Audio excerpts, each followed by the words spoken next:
여러분, 평면 벡터의 내적, 아니면 이제 나중에 공간 벡터의 내적까지 하는데, 내적은 수능 문제에 정말 자주 출제되었습니다.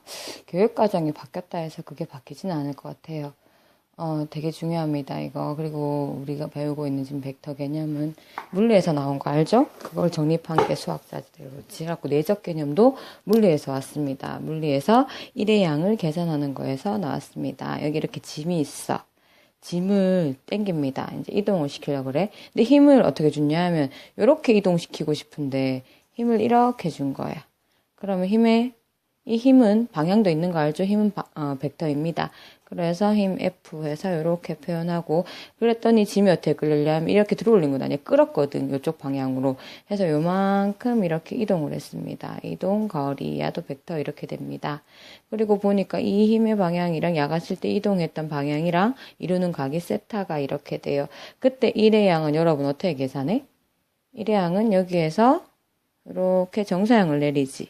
맞아? 그러니까 이 방향으로 힘이 이만큼 다 적용된 건 작용한 건 아니잖아. 그래서 요거 곱하기 이 이동 거리만큼 계산한 거 맞아요? 그럼 요거 계산하면 F 벡터의 크기에다가 요 길이 구하는 건 코사인 세타 되는 거 맞아? 그리고 이 이동 거리만 필요하니까 요렇게 크기만 됩니다. 벡터의 크기. 그래서 다시 한번 쓰면 자리 바꿔도 되잖아. 보기 좋게. 힘의 크기 곱하기 이동 거리에다가 요거 두 벡터가 이루는 각을 곱해주면 됩니다. 그리고 사실 중요한 건 결과를 보면 크기잖아. 크기는 실수지. 실수, 코사인 값도 실수입니다. 그래갖고 이 내적하면 결과가 스칼라가 나와. 벡터의 앞에서 배운 벡터의 덧셈, 뺄셈, 실수배는 전부 결과가 벡터가 나왔거든요. 얘는 이렇게 스칼라가 나와. 1의 양이니까 1의 양은 방향이 필요 없죠. 그래서 물리에서 이 1의 양의 개념을 그대로 갖고 와서 평면 벡터의 내적을 하게 되어 있습니다. 내적 영어로 이너 프로덕트거든. 이너 프로덕트. 그 다음에 나중에 만약에 대학 가게 되면 아마 굳이 수학을 안 한다 하고 공대 쪽 가도 외적은 배우게 될 겁니다. 근데 외적의 결과는 뭔가 하면 또 벡터야. 얘는 스칼라잖아, 내적의 결과는. 근데 외적의 결과는 벡터. 그럼 얘는 뭐도 있겠어? 크기도 있고 방향도 있게 돼 있어. 오른손 법칙 이런 거 물리에서 배우는 거 맞아요?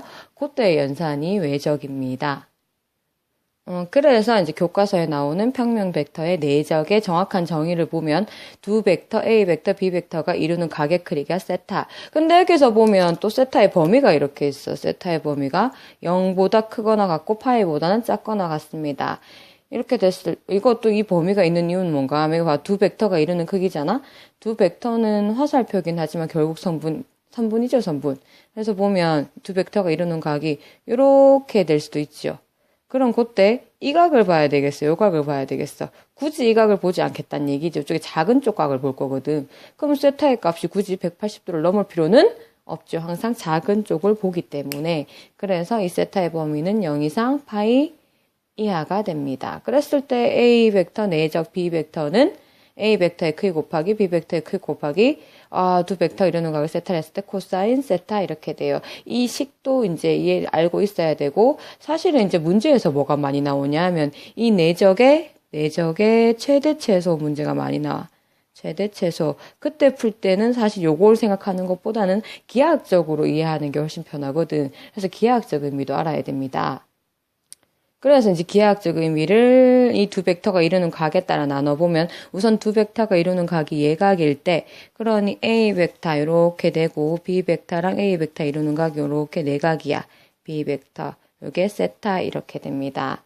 그러면 내적은 어떻게 되냐? 여기서 뭐 내야 되면 땡땡땡땡 내려서 90도 내려서 알고 보면 봐봐. 다시 한번 쓰면 내적은 A 벡터의 크기 곱하기 B 벡터 크기에서 코사인 세타 이렇게 되는 거잖아. 내가 수선에 발 내린 거는 여기 뒤에 있는 이 값이 뭐에 해당되냐면 요 길이에 해당되는 거 맞지? 그럼 여기 앞에 있는 A 벡터의 크기는 이거잖아. 그래서 기하학적 의미는 이 파란색이랑 이 빨간색을 곱해주면 되지요. 보통 문제는 어떤 게 나오냐 하면 하나가 고정돼 있어. 보통은 이게 고정돼 있거든. 하나 고정돼 있을 때 얘는 변하는 값인 거야. 빨간 거는 변화. 하나 고정돼 있고 하나 빨간 거 변할 때 이 내적의 최대값을 구하는 문제가 나오는 거야. 그럼 어떻게 하면 돼? 빨간 게 점점 길어지게 아니다. 야가 고정돼 있겠다.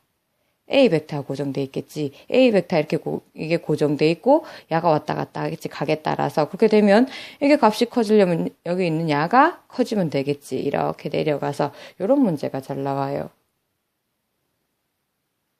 그리고 이렇게 가서 둔각일 때 보면 둔각이야. 또 달라집니다. 그러니까 이렇게 A 벡터 있고 두 벡터가 이루는 각이 이렇게 둔각인 거야. B 벡터 될 때 요게 세타 이렇게 되잖아. 이렇게 되면 여기서 한 가지 알아야 되는 건 여기 연장선을 끌게. 연장선을 끄면 요게 세타면 여기는 뭐 돼? 파이 마이너스 세타 이렇게 되는 거 맞아요? 그럼 여러분 코사인 파이 마이너스 세타는 미투 시간에 배운 거 맞지? 얘는 코사인 세타랑 같은데 앞에 뭐가 붙어요? 마이너스 붙는다는 사실을 기억하면 또다시 한번 A 벡터와 B 벡터의 내적을 쓰면 A 벡터의 크기 곱하기 B 벡터 코사인 세타 이렇게 되는 거 맞지? 그럼 코사인 세타는 뭐랑 같냐면 사실 마이너스 여기를 넘겨주면 마이너스 A 벡터 B 벡터 하고 코사인 파이 마이너스 세타로 보면 되지. 기하학적 의미로 보려는 거 여러분. 이렇게 되면 지금 A 벡터의 크기는 뭐가 되냐면 여기 있는 요거 되는 거 맞죠? 여기 있는 요 길이 곱하기 B 벡터 크기에다가 코사인 파이 마이너스 세타 하면 이렇게 내려서 요 길이 나오는 거 맞아? 그럼 야랑 야랑 곱한 다음에 앞에 뭐가 붙어 있게? 마이너스가 붙어 있습니다. 그리고 이때는 또 무슨 문제가 많냐면 최소 문제가 많이 나오는 거라. 하나가 고정돼 있겠지. 보통 이게 고정돼 있겠지. A 벡터는 주어질 테니까 각이 움직일 겁니다. 그럼 최소값 구하면 이게 마이너스이기 때문에 야가 점점 길어지면 되죠. 이쪽 각이 점점 커져서 야가 길어져서 이렇게 나오면 되겠지.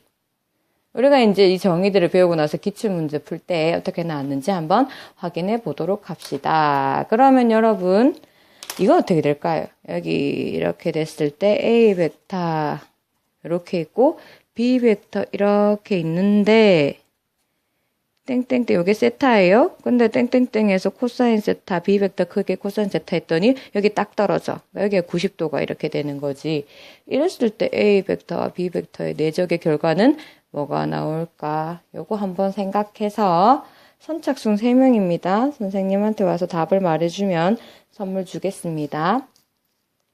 그리고 이렇게 항상 새로운 연산을 배우고 나면, 아까 저번에 덧셈, 뺄셈 실습 했을 때도 연산 법칙이라는 게 했지. 항상 뭔가 새로운 개념 나오고, 연산을 배우고, 연산 법칙이 나오잖아요. 연산 법칙은 3가지가 있어. 교환, 결합, 분배라는 게 있지요. 그래서 A 벡터, B 벡터, C 벡터 있고, K는 실수입니다. 교환 성립합니다. 이거 되게 쉽습니다. 이거 수업 시간에 다 확인해보고, 여기 이제 결합 법칙 있는데, 굳이 여기 결합 법칙이라고 쓰지 않았습니다. 분배 법칙, 이제 내적이 사실은 벡터에서는 곱셈이거든요. 이 결합 법칙도, 분배 법칙도 성립하게 돼 있어요. 이거 다 수업 시간에 확인해보고. 이게 결합 법칙이란 말이 없어. 근데 사실 결합이라 하면 3개 나와야 되잖아? B, C 이렇게 있고 A, B, C 있을 때 결합은 이거거든. 누가 먼저 된다는 거야. 그럼 여기 실수가 아니라 누가 와야 되냐면 내적이 와야 돼. 근데 이거 대신에 실수가 들어가 있는 거 맞지? 근데 원래 결합이라면 이게 돼야 되잖아. 이게 될까요? 요것도 한번 생각해 보도록 합시다.